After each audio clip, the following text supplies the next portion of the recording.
views and opinions expressed in this special program are not the views or opinions of Tropical Vibes 105.5 FM. Back on the air again. This is Real Talk with Jazz Walkin. I'm glad to be in studio today. I have two special guests with me, and I'm going to be allowing them to introduce themselves in a minute. So please stay tuned for the next hour. I promise you that you're not going to regret it. Well, I think by now you're used to being pleased with Real Talk, and I promise you that we will deliver this evening, not disappoint you. Just before we go any further, I just want to remind my listeners that they can stay tuned to Real Talk tomorrow. I will not be in studio tomorrow. I'm going to be on the road. I'll be in South Caicos campaigning tomorrow. From the time I reported for duty, I've got to multitask. So, Turks and Caicos Islands, I'll be on the road tomorrow.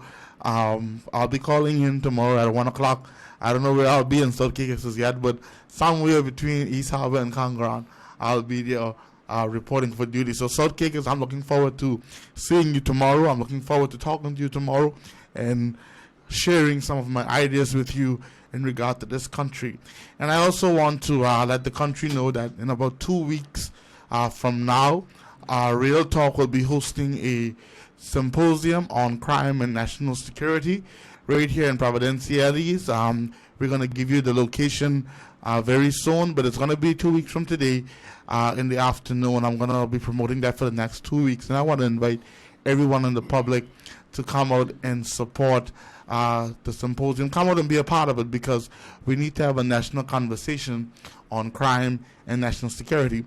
Now, that being said, I want to use up every possible minute of the show to talk to these two intelligent people. I feel very, very, I should say, secure today. I have two officers from the Integrity Commission with me. So we're going to be talking about integrity today and the work of the Integrity Commission. And I believe every candidate, every politician, every voter, every citizen of this country need to be listening to Real Talk today, because I believe there is going to be a lot of information that you need to hear. Plus, this is the no spin zone. So I'll be asking them some tough questions today, the ones that you want the answers to today. So I'm glad to have these two individuals here. I'm going to allow them to introduce themselves from the Integrity Commission. Ms. McCartney, you can go first, and then I will let Mr. Bean, go second. Ms. McCartney. Good afternoon, Turks and Caicos. I am Internisa McCartney. I'm the Public Education Officer for the Integrity Commission.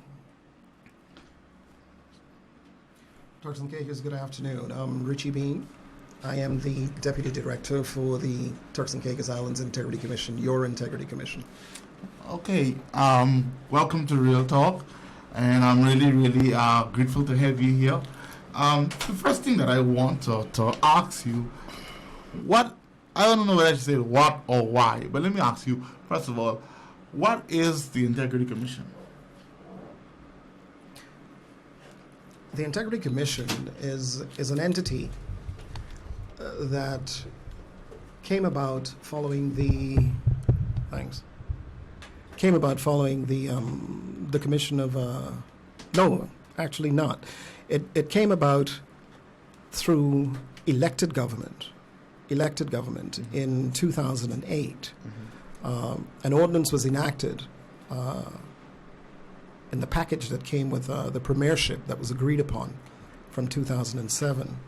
And in 2008, the elected government at the time prepared the ordinance, and it was passed. However, the entity was never funded, and as a result, the ordinance simply sat on a shelf. The government at the time envisioned that the Turks and Caicos should have an entity that held persons who offered themselves in service to the people of this country, and those who worked, in particular in the civil service, to be accountable, so that persons outside can at all times know what these persons have and what they don't have. And it's a protection mechanism, I think, for those in public office on the point of you leaving, for a person to say, oh, you took X, Y, Z or not. You would have your clearance certificate from an Integrity Commission that would say, no, this is what they had when they came, and this is what they had when they left. And we've examined it, and it appears to all be correct, and it appears to be truthful. There are other aspects as well, because we're the only anti-corruption agency in the Turks and Caicos. That is one of our main portfolios, because we do monitor public offices, and that is our primary function, to monitor public offices in the forms of the declarations that have to be sent in by those who have to declare, and also to monitor the day-to-day functions if a public officer happens to be stepping outside the bounds of what the codes say they should adhere to. So that was created by the elected government. I have to interject here because I've heard it before, but I know my listeners, enough of them are aware. So are you saying that the Integrity Commission was not a result of the Commission of Inquiry? This was something that was passed by our local legislature prior to 2009? Correct. On the interim administration being established following Ike, and in looking forward as to having general elections, there were several things that were not in place. As a result, the Integrity Commission, the DPP's office, you had the Complaints Commission, and several other considered bodies of good governance. They were all incorporated under the Constitution, and the funding was put behind having these entities properly established and functioning. So it's one thing to have them in law, but you need to then take the steps that you need necessary to bring them to actual fruition and live and able to work. So these were some of the milestones that had to be met. So in 2010, effectively funding was prepared so that persons could then have an entity properly created on what the law itself said had to be created. And that's why it actually came into being as an entity that was working, not just a paper entity, in 2010 during the interim administration. All right. Now, can you tell us, go into more details about the purpose and the role and functions of the Integrity Commission? There are several. Under the Constitution, we're mandated to, one, educate the public on the platform on which persons who offer themselves in public service should carry out their functions. The second one is collecting declarations from those persons in certain senior posts in public life who have to declare. There are quite a few, heads of departments, permanent secretaries, the ministers, etc., who have to send in declarations to us so that they can be held accountable for any irregularities that may occur during their tenure of serving the people. So that is a second major function. We also are mandated to work along with government departments wherever issues are detected, be it administrative blockages or whatever, to work with these departments to make them more efficient and user-friendly. And it's a long process, it's a tedious process, and it's a day-by-day situation. So we've got quite a few things that we are mandated to do. And we take them one day at a time, one issue at a time. We try to work with the government departments because they do reach out to us and say, we're considering this. How do you think we should approach this? And that's good. That is the way we continuously develop as a people, by discussing and interacting and also offering suggestions within the rules that are established. Okay. Ms. McCartney, what is your role with this organization? Well, my role is generally one of the most important, I would say, mandates public education, ensuring that different echelons within society are youth. All of our schools recently would have just had most of our high schools I would have visited and talked about integrity issues and choices and options that they have to make every day. And even in engaging them, they were able to point out certain things that are going on within our society that they are questioning the actions of persons in public life. I also reach out to all of our government entities because those are the persons under the Integrities Commission's purview that we look into, government officials, persons who say that they want to serve within the civil service, they want to serve others. And our main goal is that persons would serve with integrity, with honesty, and that the standards will be raised so that everyone can receive that quality service. And I know we all like to receive quality service. We all like to be treated fairly. So in educating persons about their rights, their roles and responsibilities, and the rules not only by which public officers but the House of Assembly members, our statutory boards, conflict of issues, conflict of interest, any issues that they would have to deal with in their day-to-day service to persons, that irrespective to where you're from, what position in society you hold, that you would receive the best service possible. Okay. Now, I mean, this may be an obvious question, but again, we are trying to educate the public. This is established by law, correct? Correct. Yes. Because I would hate to think that there are some people making so many people's lives so miserable and tedious, and the law does not support it. But the Integrity Commission does have an ordinance, is that correct? I will allow you to speak to the ordinance. Give us a little bit on that ordinance, and what does that empower you to do as a commission?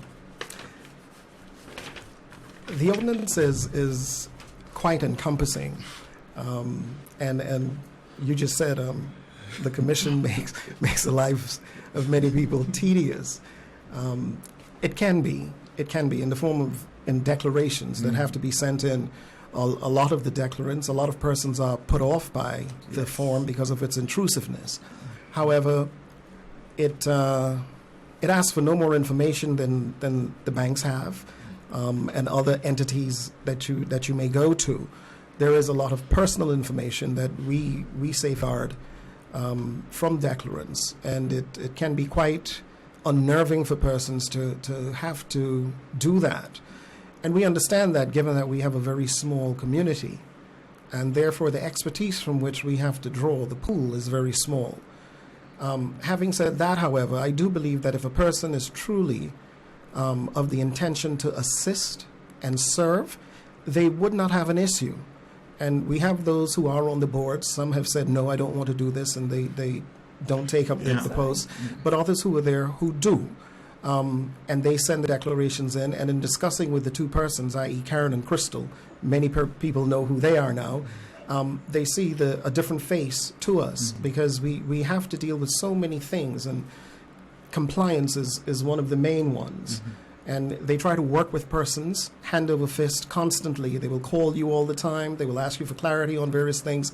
So they try to make the process as easy for a declarant as possible. And I do believe that most of them do recognize that, having gone through the process.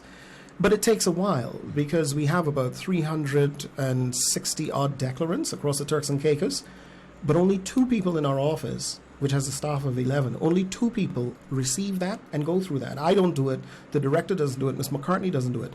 It is only the 2 compliance people who are authorized to get your stuff and go through it. And you have to physically hand it in yourself. Husband can't send his wife, you can't send your child with it. You have to go to the office. You have to sign when you send it in, because it's the security measures we put in place to ensure that your information is kept confidential. And they have access only to the safe for that aspect of what they deal with. That's one of the aspects we deal with. You asked, what the ordinance has, and it's huge. It goes through a lot of stuff. I realize that. Now, you mentioned something earlier that a lot of people, when appointed to certain public office, when they look at the requirement and the aspect of having to fill out these forms, they have been turned away. I've witnessed this personally, especially in regards to the appointment of the district boards, for example, in several of the communities. Correct. Where a person, and I don't think it was a matter of them not wanting to serve, but I don't think they saw the processes way too much to go through. Does the commission have a I wouldn't say another alternative plan to address that? Because I don't think the intent of the Integrity Commission is to turn people away from public office, but rather to want to serve with more integrity. What's your response to that?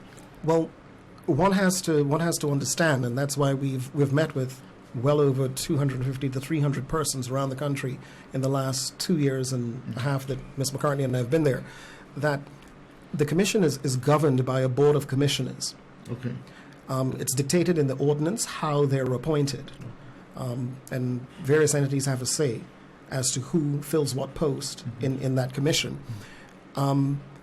So we ask persons, because one must remember, just because it's a law does not mean it cannot be amended. True. And issues do arise, and we understand full well that issues have arisen regarding the declaration process. These are noted, and in stages, the commissioners will give ear to these concerns and weigh whether there should be any amendments to it, et cetera, et cetera. But I had to go through it. All the staff members have to go through it. And I understand that people have personal things they truly do not think will be kept confidential. Fine, that is what they want to do. That's their right. But in going forward, of course, as we always say, the discussion is good so that we can weigh the pros and the cons of making any amendments to a document that simply says, tell us how many children you have, tell us what assets you have, tell us where your money is, tell us how much money is there, you're giving us the power to check and examine this, tell us this information, we will keep it confidential. It's not much that can change in terms of requesting from a person saying, I want to serve you and I don't want to try to take anything from you. Here is the information. I trust that you will safeguard it. That's about all that we can do. But we can work on things, and that's key. Okay. To be open to the discussion. Okay. Now I sorry. Go ahead. Sorry, I want to add, just for reassurance, though, that we are all we've all had to take an oath of secrecy, and we go through extreme lengths to ensure that all information is kept confidential. Okay. Or we will go to Her Majesty's prison. I listening to you all, and I must tell you, I feel confident that you're going to keep this information, but I still live in TI. Exactly. We live in a real world. Because they have a song set in people's mind and they're a long time. And that's why we're here, because we live in a real world. Yes, everyone has basically their price at times. Yes, I understand. I noticed you have a few brochures, and we're going to talk about some of the different the work of the commission in terms of the code of conduct for ministers and all of that. But before we get to that, I have a question here. We hear the term a lot, acts of corruption. Now, corruption is a word I think every baby born in TI since 2009, the first word of their child mouth is corruption, because we've been hearing that word a lot, especially coming out of the Commission of Inquiry and the charges and the ongoing court cases in the whole saga. But outside of the layman's interpretation of corruption, what, based on the Integrities Commission rule, what do you all consider acts of corruption? Well, before you answer, Turks and Caicos, please take a pen and get a paper and write this down. You need to understand what is considered corruption, because I don't want nobody to get in trouble in this country for corruption. So go ahead. Well, worldwide, the definition of corruption mainly focuses on the abuse of a public office to benefit yourself or persons close to you, right? And the Turks and Caicos, in the Integrity Commission Ordinance in Section 67, and if you visit our website, www.integritycommission.tc, you will see our ordinance, you will see the Political Activities Ordinance, and various other things there that are free.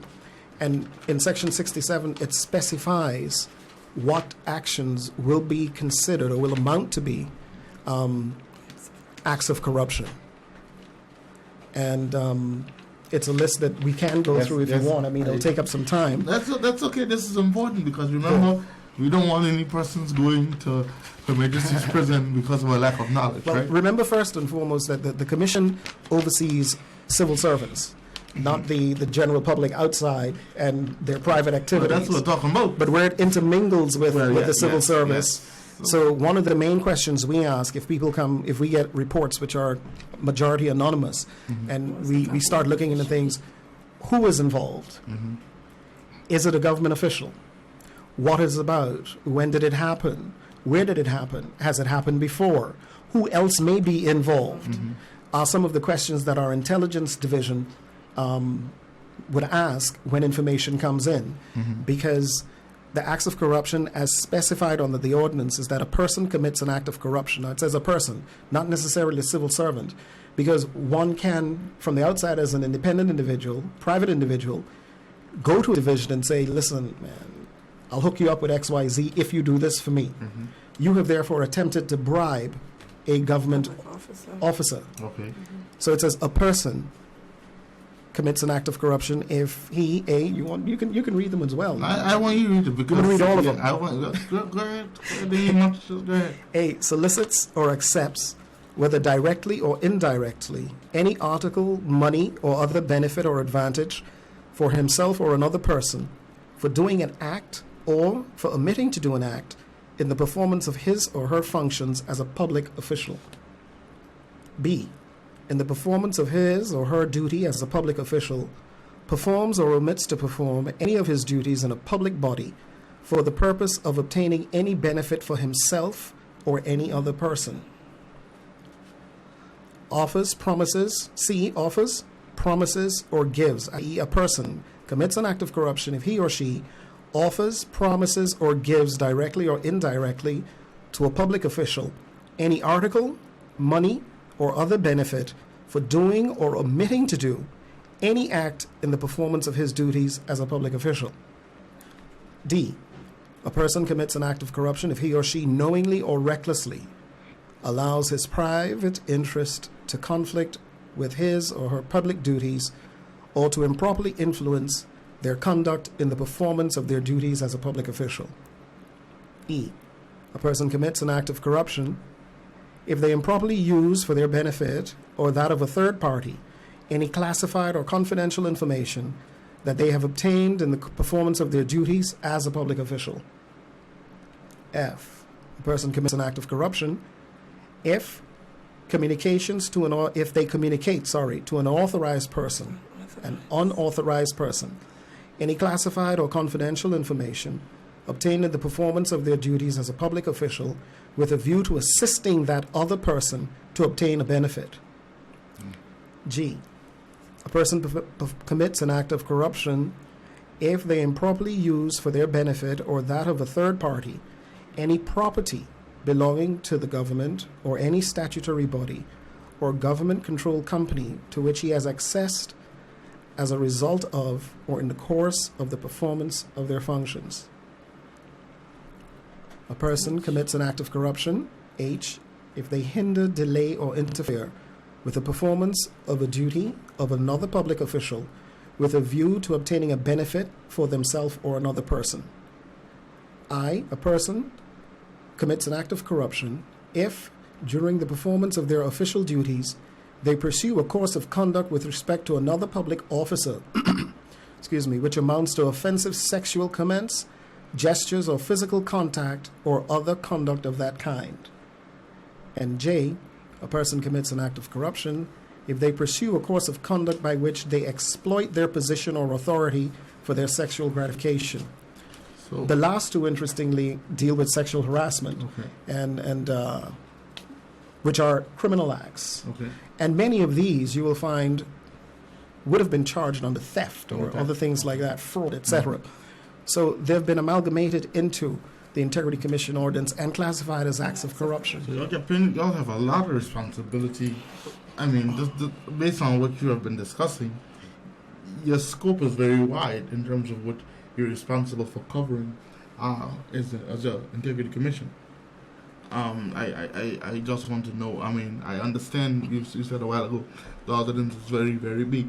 Now I notice here too, financial disclosure, register of interest. Tell us what is that? What does that refer to? To the House of Assembly members in particular, there are two lists. Mm-hmm. There's the declarations that we were talking about, which are totally confidential, your bank accounts, etc., etc. However, for members of the House of Assembly, there's a register of interests where they put their assets, any contracts they have with government, partnerships, stuff like that, that is there for the public to see. So you could visit our offices here. The House of Assembly also, I think, has it. Our offices in Grand Turk, and you could go to it and look at anybody who's been in the House of Assembly. That's a public document giving that information for the public. Okay. Now, the private information of their bank accounts and the other stuff that the declarants have on their form that they don't like to talk about, that will be kept confidential, Okay. right? Moving forward, you mentioned the code of conduct for ministers. We want to hear about that. I particularly want to hear about that. This is of personal interest to me. Right. It's at the website is the perfect place to look you at have a this. website? Yeah, Yes, www.integritycommission.tc. I don't know if they can put that up on the screen for us. Repeat that again, please. www.integritycommission.tc. Okay. Persons who are listening, if you are in public office or you need to keep an eye out for public offices, go to the website and read up on a lot of this information. It is very, very important that you understand the laws and the ordinance that governs persons in public office. Yep. I'll give you an example. Elections are coming up, and we Yeah. have something to do with that. They are? But under the Elections are coming? Oh, wow. Breaking news. Yes, sir. Yes, sir. Go ahead. Go ahead. that's a good one. And in the Code of Conduct for Ministers, there's a specific section dealing with elections. That during the election period, right? Government retains responsibility to govern. Ministers remain in charge of departments. Essential business must be carried on. However, ministers must observe discretion in initiating any new action of a continuing or long-term character. Decisions on policy matters should be postponed until after the election, provided it is not detrimental to the public interest or wasteful of public funds. Official support, public resources, including publicity, should not be used for ministerial announcements. Public officers should not be asked to carry out new research or develop new arguments for use in election debates. Right? That's just dealing with the part on elections. But the Code of Conduct speaks to how ministers, what's expected of them, how they should conduct. Ms. McCartney can go through all the places that she says. Right. Ministers should treat all public officers with respect and courtesy. They should be responsible for setting policies and strategies of their ministry, uphold the political impartiality and objectivity of public officers, ensure that public officers are fully informed of their ministerial undertakings, not interfere in issues affecting a public officer's career, and ensure that the special advisors treat public officers with respect, courtesy, and cooperation. And I think that's very important for our listeners, in particular our public officers, to note, because sometimes they're afraid to speak out and to report these things, and they're not supposed to be interfering with in terms of promotion, who gets promoted, who gets fired, who gets contracts, those type of things. That is quite interesting. I'm listening to you and I read it. I read it before and it's very clear. But I often like to talk about the implementation What is of actually happening, enforcement. Because I have been brought up in an era, what I call the information era. We have the information, that's not the problem. But how the information impacts is used and impact the lives of people, that is where we find the challenge in this country, especially in regard to what public officers should do versus what they should not do. Because I want to talk about the election in a bit in regards to that. But talking about ministers in public office, I noticed here on the brochure gifts. Shed some light on what gifts should or cannot be received, and for those persons who may want to give their minister a Christmas present or a Thanksgiving gift. This being silly season, let them know that how they could be putting the minister right inside the hall snacks. So talk about that for a minute. Let's first we'll say that the relationship that the ministers have with their staff, as far as we know, is quite good, and as is to be expected. I would hate to think that we have persons holding high office who do not have good relationships with their staff. And I think that persons in those offices are working towards the betterment of the Turks and Caicos. It's just that we're human. And the reason we're here is because we recognize we're all human and we make errors, we make mistakes. The key is that once one has made a mistake, how does one then handle that situation? Does one become arrogant and say, hey, I really don't care because I'm in this position and you can't do anything to me? Or does one say, look, I'm sorry, I made a mistake here, I shouldn't have done it, and, I'll man up to it. It's about manning up. And that's the message that we have given the civil service in all the meetings we have had, right? Agreeing with you, it's fine to have this all written down. Is it actually working? The proof of the pudding is how it tastes. It's in a small community such as ours, the challenges, our ordinance provides for whistleblower protection.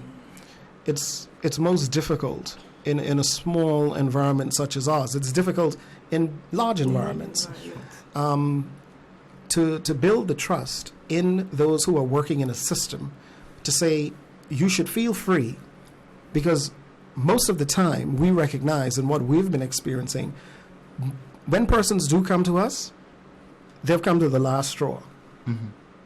And they've said, I am not taking this anymore. So it has been that they've talked to the person in higher authority. They've said, look, what you're doing is not right. You need to stop this. You shouldn't tell me to do that. And the evidence shows that. It's just that some persons believe that they are above what the rules say. And the first thing that the Code of Conduct says that ministers must be conversant with the Code of Conduct, right? The TCI Constitution, the Integrity Commission Ordinance, the Public Finance Management Ordinance, the Public Service Ordinance, and abide by them, right? Must be aware that a breach of the code shall result in a minister vacating office. It is serious, very serious. The ministers must observe and uphold the 7 principles of public life that is given to all of them, that all the public service has, right? And if the ministers were to, and those in higher office, not necessarily just ministers, but follow that altruistically, things will run smoothly. And things are running very smoothly because they are, on the large part, adhering to that. But you will have those instances where persons will have their issues. Issues will come up. We're human. We will see how we deal with those whenever they're presented to us, and we have sufficient to go with. You mentioned something. I mean, you gotta forgive me. I'm just reading and glancing. And I want to make sure I ask all my questions now because I'd rather talk to you all now on the show. Well, we could come back. You don't have to exhaust it in this hour. I'd rather talk to you all now instead of sitting before you all for investigation. So I gotta ask my questions now. It wouldn't really be us, but yes. Your commissioner, listen, birds of a feather flocking together for Integrity Commission. Yes, I may see you. She may not, but she may not, because the education part over, right? So if you choose to listen and follow, yes, I'm going to be a good boy. Don't worry. Hey, Mama raised me right. All right. I notice here you talk about ministers having to responsibility to be cognizant of the Constitution. Yes, familiar. Yes. Familiar with. Now, in cases where the ordinances, does that include the ordinances that govern their ministry? But of course. How can you play the game if you don't know the rules? But you gotta say it again. Some people want to play the game with no rules at all. They want to make it up as they go along. That is the difference. Because I think, Mr. Bain, one of the things that I've encountered many times as a citizen of this country, when you go to get services from the government at times, you find yourself going for a service based on what the ordinance has said to you. But the persons providing the service at times are telling you something contrary to what the ordinance say. And for me, that is a problem. Because if the keepers of this law are not familiar with the law itself, then how is it the responsibility of the citizen to understand what is right from what is wrong when the keepers of the law themselves at times don't know? How do we treat that situation? Well, I think that the issue that you've raised, I mean, from the question before, we still haven't touched on the gifts thing, so we'll come back to that. But in looking at this, I think the civil service, remember, it's headed by the deputy governor, and her office has done admirably well in training, and they've embarked from several years ago on significant, consistent training of persons in government at upper level throughout the departments, down to the lower level. And they've done a wonderful job in training staff who know. The follow-up is that how is it actually playing out? And we think that it's playing out pretty well through the civil service, but you will still have those who have issues and want to revert to, I'm going to do this the way I feel like doing it, rather than following what the rules are. And that's probably because there's someone who's allowing them to do that. Persons at a certain level can only do what is allowed by those above them, isn't it? True. If you're specifically referring to a minister ignoring the law and doing something, well, they're human. They tend to get pretty comfortable in the position. It happens in every country in the world. That is why you have entities, and that's why you have procedures to say a public officer should not be bullied, should not be forced, should not be this in the code of conduct for officers. And if that happens to you, you're free to report it right up the line. You could come directly to us or report it to your undersec, your permanent sec, the deputy governor. I am being asked to do this, and this is not correct based on the code of conduct. And therefore, the minister will have to be spoken to. An intervention will have to happen, right? Because the last thing you want to do is have to get to the extreme position and pick up the whole book. And you don't want to do that. You never want to do that. You always try to find the more amicable, the more humane, and the more reasonable way to deal with issues when they do arise. Because they will arise. I mean, that has to happen. That's why you have entities like ours. I have two more questions on ministers, and the last one being about the gifts. I'll just speak to that. But does the Integrity Commission have the authority to remove a minister from cabinet or from the House of Assembly? Explain that to me. No. Not from the House of Assembly? No, No. we don't. Okay.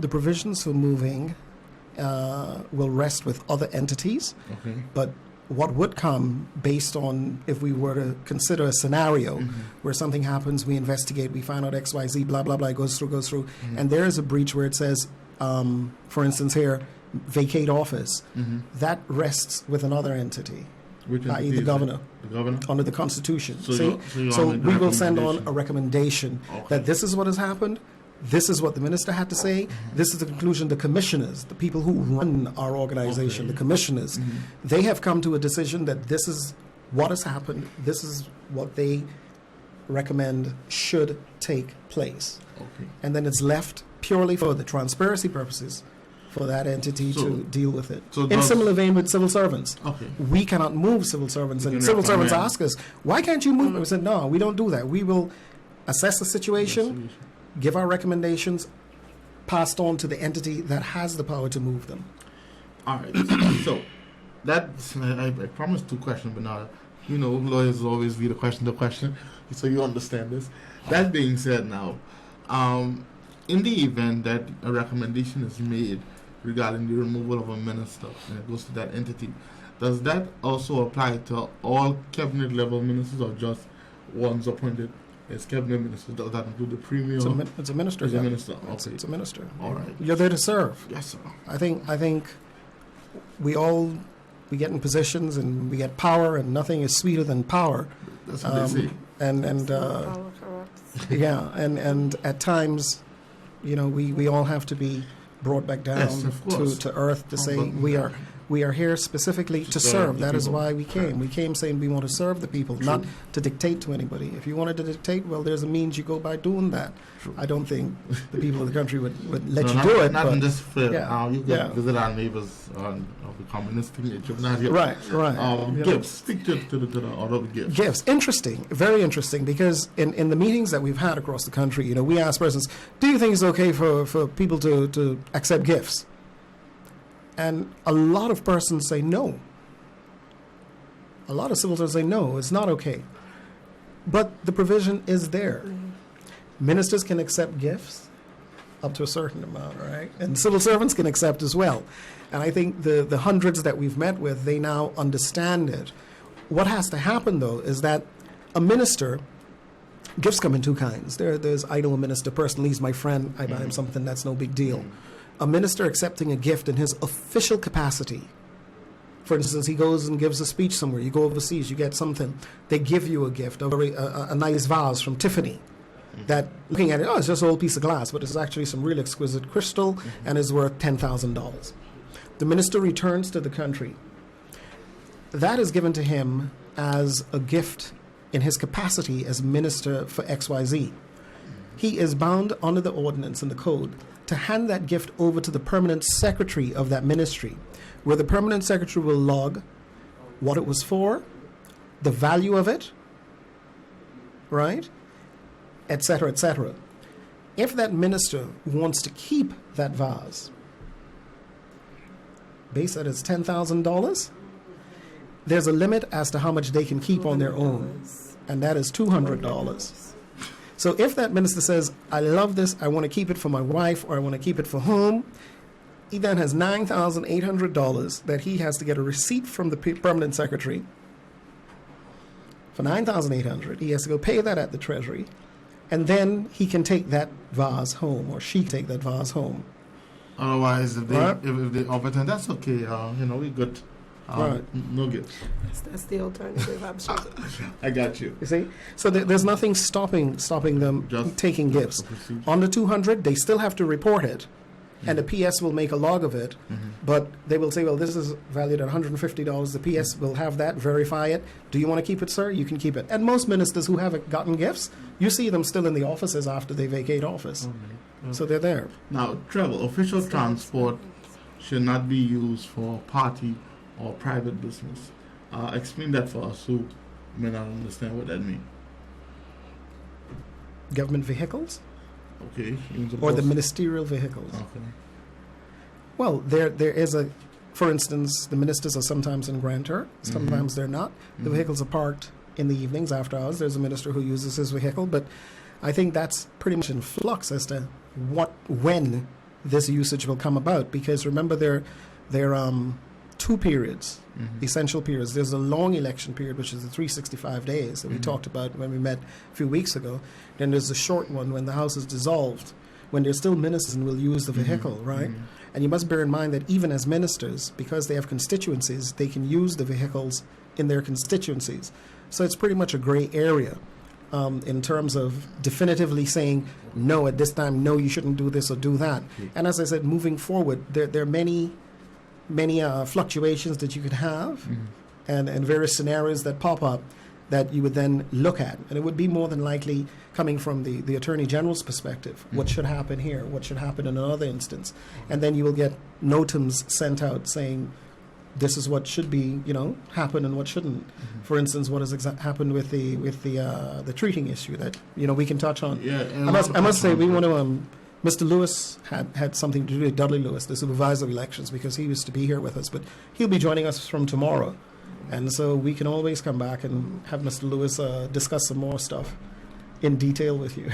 I don't y'all set me up, tell me y'all coming. Then y'all don't come and then We're here at your disposal. Set you up. Just to make sure, because my listeners are used to this kind of good stuff. So while I have you here, I want to ask you my 100,000 questions. If we're cold, we turn up. I wanted to throw in there that public officers, they have up to $1,000 in comparison to the ministers who have $200. But they have to declare, and that $1,000 is for a year. They have to declare to their head of department what gifts they've received on what day and for what purpose. Okay. So they too can receive gifts once they're declaring it.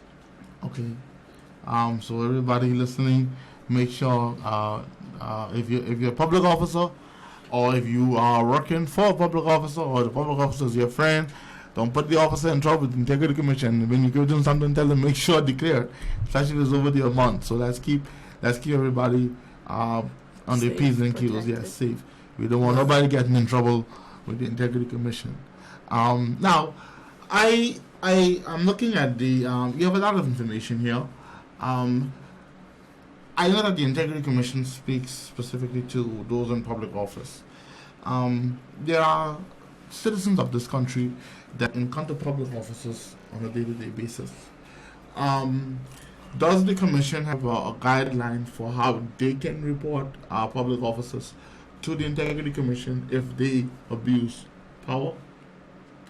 Several. It's the same thing for those in the public Okay, service. okay. The website okay. reports could be anonymous, or you can walk up to our office, Walkin, which many persons do, because, like I said, email, a lot of these persons who are making the reports, it's a straw that broke the camel's back. that actually they've said, I've had enough. Okay. Because it's on their doorstep. Mark, it might have been going on next door, but it didn't affect them. Mm-hmm. But once it lands on your doorstep, persons' attitudes then change. And they come and they say, I am sick, I am tired of this, something has to be done, because it's now personal. And that is the position that a lot of people are finding themselves in, and they are coming forward. We were at the Creole radio station earlier today. Mm-hmm. Needless to say, it was quite interactive, and we'll be visiting them again. Okay. So we're trying to reach out to all the persons in the diaspora that live here, because there are many nationalities who are here, and let them know that there is an entity mandated to carry out certain activities. It's not nice. It's not friendly all the time. We do have friendly entities in it that deal with you, but at the core, we are an anti-corruption agency, and persons must never forget that. It's a very serious and dangerous calling, and we take it seriously. I forgot about my listeners today. This is the call-in show. I was so caught up in this interesting conversation. The number to call is 244-1789. We have a few minutes left before these two Integrity Commission officers leave us. So if you have a question, a burning question, or maybe there's something that we have not covered today that you want to talk about, the number to call is 244-1789. Yes. Elections are coming up. I was glad to be informed of that today. Breaking news. I think it's reminded. Oh, it's reminded. Okay, reminded. Yes. And what role does the Integrity Commission play in the election process, before, during, and after? Well, let's start with before. Well, the commission oversees the political activities ordinance. Okay. Well, what is that? Speak to that. The political activities ordinance deals with the financing of the political parties, and as of March this year, also independent candidates. Okay. I must take my hat off to Mr. Walkin, who has said that he is intending to do as such. Yes, sir. So in the 2012 election, the parties, in particular the treasurers, because under the ordinance, the responsibility for any monies that come into the party, any money spent by the party, the responsibility for all the accounting process is on the treasurer, and the treasurer only. If the leader happens to be the treasurer, well, then it'll be the leader/treasurer. And in the 2012 election, the treasurers did remarkably well. And they have worked with us fastidiously over the last 4 years. And it's been a wonderful experience, because they come with questions if they're uncertain about things. And it's been beneficial for both our entities, and they follow the rules that are there. And that's the simple reality of it, following the rules. For the independent candidates now who have come on board, the ordinance only recognizes that specific candidate as his treasurer. Okay. So regardless of who an independent candidate may have, doing his accounting, et cetera, that information only can be accepted from the independent candidate, who has to sign at the bottom, like the treasurers for the parties do, I swear, and the name of the candidate. Okay. With the treasurers, it's I, the treasurer, swear, blah, blah, blah. So that is basically what has happened with the political activities ordinance. It specifies the specific amounts that can be donated to parties. It specifies how much can be spent. 30,000 per individual in a calendar year. So in 4 years, calendar year, in 4 years, you can give 30,000 and 120,000 as an individual, 30,000 each year. Okay. No more than that. Okay. In terms of expenditure, depending on the number of seats being contested. So, as with the last election, 15 seats were there up for the grabs, and it's 10,000 for each electoral district. Right? And then you had oh, it's good. And then you had 40,000 for each all-island candidate, and 100,000 for the leader, thus giving a party a total of 600,000 that they could have spent during that 365-day period prior to a general election. For independent candidates, those who are running at large throughout the whole country, their maximum is 100,000. If they are contesting a particular constituency, as one or two have said, their amount will be, I think it is $30,000, which is the same as in the individual constituencies for a party. I have a question. Let's say, as a, well, it could be independent candidate. Well, let me see around my own front door. As an independent candidate, the maximum that you can spend is $100,000. If you're running all island throughout the whole country, yeah. What happens if you collected more than you was allowed to spend? What are the options for the funds that are remaining in your account? Those funds, you still have to account for them because you'll have to send in your statement of accounts, just like the treasurers do, come 31st of March, right? And you can have those in your account. If you're successful and you're in the House of Assembly, you still have those accounts and you may still be collecting money as people may donate to you going forward.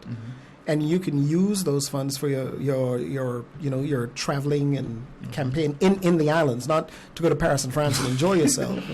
And you can't take that money and go buy a boat and buy a car and stuff like that because that's donations people gave to you specifically for your campaigning and political endeavors. Right. It's interesting because the issue comes up about the registration because the independent candidates don't have to register until 5 days after the House of Assembly is dissolved, right? And even after that, there's nomination day, which takes place 21 days prior to... Why is that? Why is it that the independent candidates have to register as candidates 5 days after the House is dissolved, but nomination day isn't until, I think it's 2 weeks before the election day, something like that? Well, the registration is with the Integrity Commission. Nomination day is with the Elections Office. Okay. Bear in mind. Okay. Right. Thank you. I understand now. The registration is with the Integrity Commission. Correct. Where you turn in all the accounts you have. That can take place before the. That has to take place prior to nomination. No, I'm saying it can also take place before the House dissolves as well. Right? You could do it today if you want. I wish I had known. I would bring it with me. Which is why we in our consultation with the candidates we've told them don't wait until the very last day. You can come in at any time. That. Okay, when those independent candidates come in to register, what are some of the requirements, financial requirements they are supposed to bring? The completed application form, okay, and whatever monies they have received thus far in the last 365 days prior to the day they're registering, and any expenditure they incurred, campaign expenditure, which on the Schedule 4 in the Political Activities Ordinance specifically states what you could spend your donation monies on. So you come with your receipts, you come with your donations, come with how much you have in the bank, what account it's at, et cetera, et cetera. You bring that in and leave it with us, and our audit department will go through that to see if it all adds up properly, right? And that's about it. You don't have to pay us anything. Now, I know you mentioned that Mr. Lewis is going to be in, so I wouldn't get into much details, but I have to ask you, Mr. Commissioner and Mr. McCartney, there's a word that has been on the lips of many Turks and Caicos Islanders in the last couple of months, treating. What is treating? And I need you. What is treating in relation to the Integrity Commission interpretation of treating? Go ahead, sir. Well, the interpretation of treating comes from the Attorney General's office, actually. Okay. And Mr. Lewis can speak to that quite in depth because he has the opinion. But if you look at the elections ordinance, it specifically says to give persons to influence them, to corruptly try to influence someone to vote for you. Hold that thought in different place. That's the yes, sir. When the ordinance reads to give someone something to corruptly influence them to vote for you, how do you differentiate between the act of giving someone something to corruptly vote for you versus just giving someone something because in TI you're a nice person? We give our neighbors things. We share food. We share drink. We love food. We are greedy set of people sometimes. We know when we go to a function and there's no food, you got a problem on your hand. Talk to me. Why? How do we as a people decide when it is just some food. Take for instance, you're having a function. You had the people waiting on you to start an hour and a half. On top of that, you talk long. You know, in this country, that the expectation is at the end of that function, You better give me some food. give me some deal. Say, come on, man.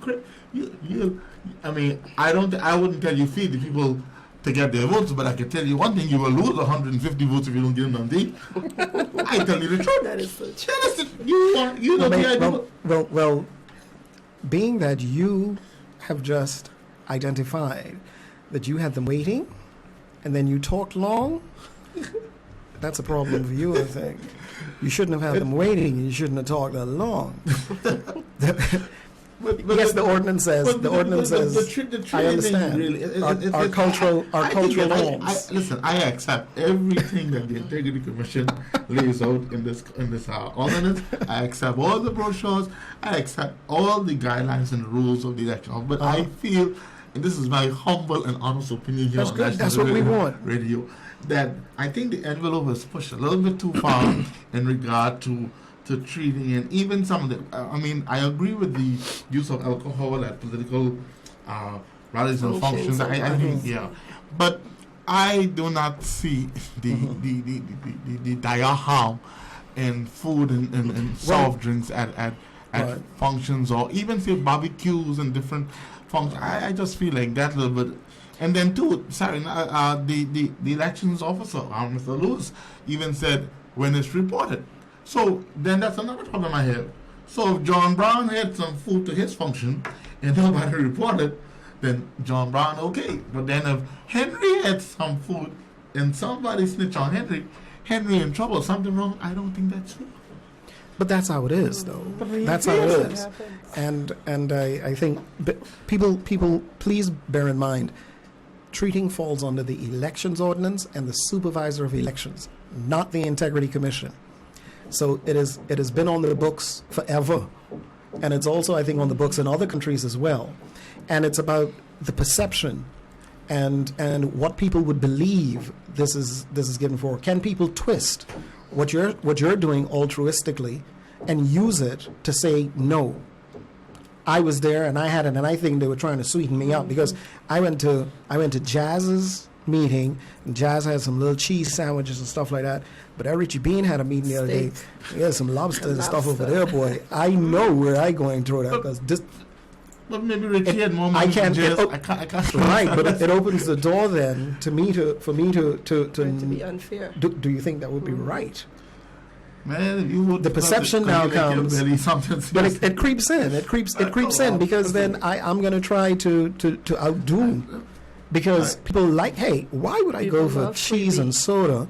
And over here, I'm getting, hey, listen, it works. It works. So the reason why I think the ethos behind saying don't do it is that it doesn't open the door for you for a report to come in on you saying this is what you were trying to do. So if you don't do it, it simply keeps it at a level playing field, where there's no chance of you as a candidate. Because, we've heard on the streets and stuff, oh, why are they trying to do that? This person, you don't have no money. This candidate don't got no money to do anything. So if then you can provide meals because you have that budget, right? So you take your $100,000, you want to devote $10,000 or $20,000 to big meals at your session. So does that apply to supporters who decide that they're going to bring refreshments to a function you're having? Same rule apply? For whom? For the candidate. Is that I'm saying the supporters bring refreshments for whom? For the guests. For a public meeting. Yes, sir. It would I think create a problem, because they are an agent of yours, they're a supporter of yours, a known supporter of yours. But like I said, Mr. Lewis, with the opinion that he has from Chambers, can pretty much delve into that, and we look forward to him. Really dealing with this with all the candidates. Turks and Caicos Islands, this serves a public announcement. If you come to a function I am having and there's nothing to eat and drink, it is not because I'm mean or I'm low, but basically I do not want to get in trouble with the elections office because of some sandwich and some water, please. Right, but in addition, I don't. In addition, yes, Mr. Bean. In addition, the persons who are offering themselves in the election, and those who were there, Many of them have said, let the people know they can't come and approach us for stuff because our people ask.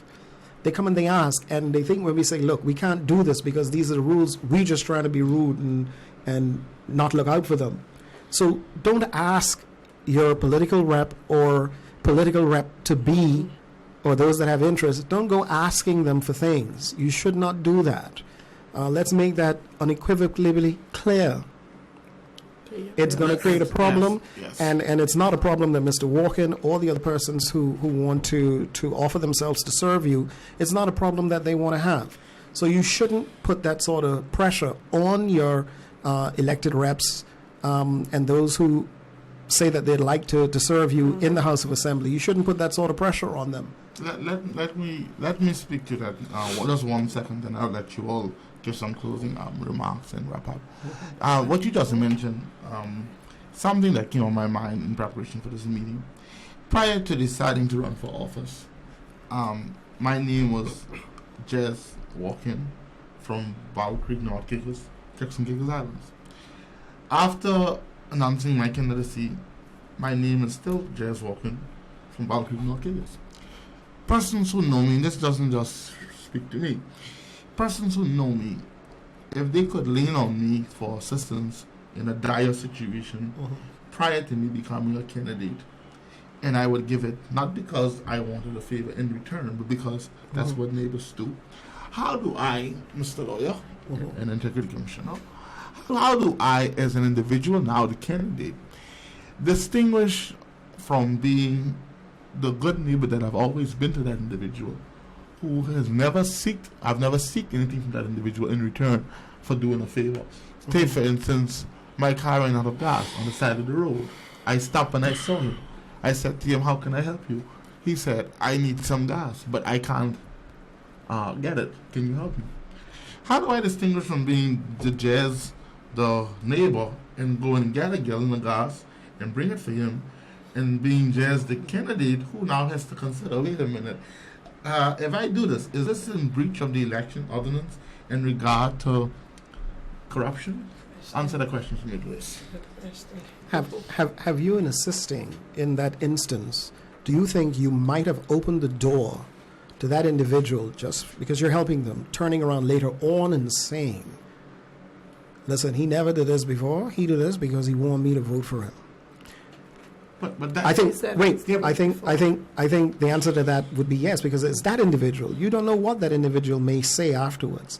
We understand that candidates have been doing, altruistic things normally, and if they show that where they've continuously done it, they still have to think, can this be misconstrued by somebody I'm assisting and cause me a problem, right? And those persons should understand, I don't want to create a problem for Jazz. He has been a good guy to me all along, but he's entered something now where the rules say he shouldn't do this. And it's not Jazz being bad or any of the persons being bad. It's or not wanting to look out for you. But when you turn now and expect for him to look out for you the same way, and he says, I really can't, the rules don't allow me to do that, they should understand that. They should. They should understand that. And I mean, I say that because you're then putting, I think, a heavy burden of integrity on those individuals who you have lived with over a long period of time, who have come to know you to be the neighbor that you've always been to them. Because neighbors, and I grew up in a neighborhood where we are there for each other. And I'm going to be very honest and tell you that one of the challenges that this country have in regard to elections and integrity is the fact that when individuals are seeking public office, that they are challenged by those individuals who they have been, I wouldn't say just good to, but they have been neighbors to them, because that's how we have been brought up, and I'll say culturally in a country. I'm not talking about the political culture of. No, I understand. So I just wanted to put that out there, because that is indeed a daunting task. For me, I'm being honest with you. I was raised a certain way, right? That when someone is in need, that if you can help, you help. And now I am being told by the powers that be that because I have declared myself as a candidate, that I've got to now revert from being the Jez I was brought up to do. I think that is very daunting. for any candidate who has those kinds of morals. Mr. McCartney, your closing thoughts and. I just wanted to say I don't want to discount what you were saying about being a good neighbor, but my view of being an elected person that have called to serve in whatever capacity, minister, premier, is that you're making a difference through contributing to the policies that will benefit everyone, so everyone will get to live a better quality life. So there'll be increase to healthcare, better increase to healthcare, better access, better roads. You would have more access to education, so more opportunities for you to grow and develop and have your own business, or to be able to work to get career opportunities, training, and those type of opportunities. That's where I'm seeing in you as a person who's called to say, yes, I'm going to serve the people and be a good neighbor, is by doing that. Work on decreasing the crime levels, make people feel safe, have a better quality of life. So the decisions to ensure that overall everyone is benefiting, that's where I'm seeing where you're actually being a good leader and a good neighbor. Mr. Bain, your closing thoughts? I think that when I was younger, when we were younger, we did lots of things. Even as we grew into our 20s and 30s, we did things that now, later on, 10, 20 years, we look back and say, ooh, I shouldn't have done that. Offering yourself as a candidate, and anyone who's doing it, one has to be able to recognize, okay, I would do this, X, Y, Z, but I've entered something where the rules say X, Y, Z. Educate our people and say, listen, the rules say this. I don't intend to break the rules. I do not intend to break the rules. And you should respect me for not wanting to break the rules, because it could cause trouble. Do you want me to represent you? Do you want me to be in a position where I can effectively probably change your life so you don't need me to come and help you with this?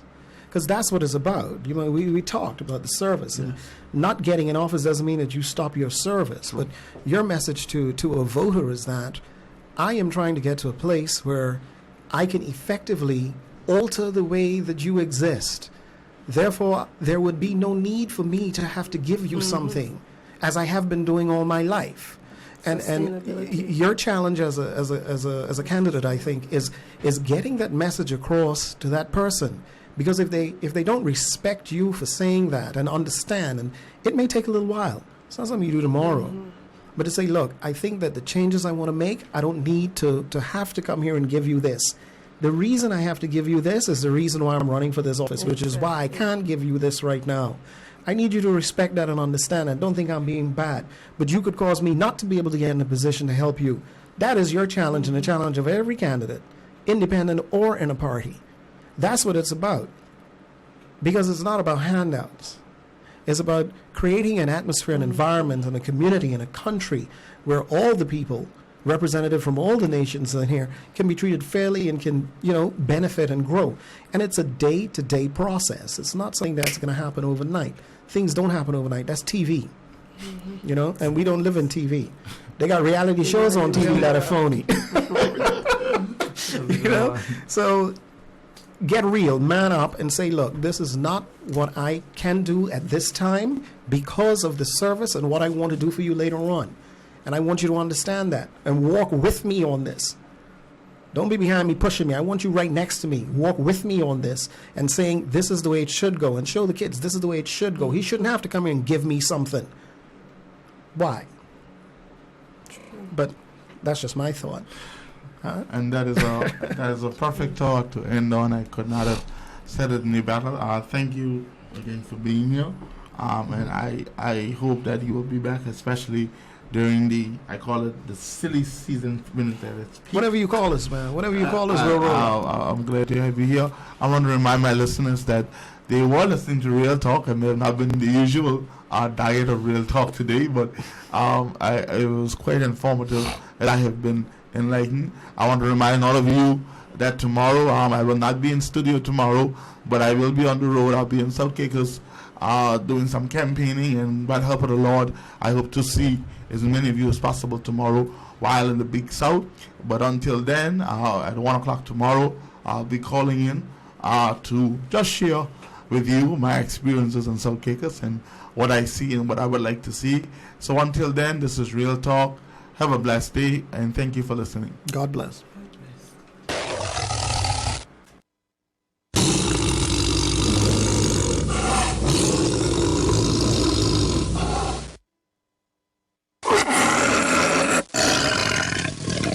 The views and opinions expressed in the preceding program are the show host, their guests and callers, and not the views or opinions of Tropical Vibes 105.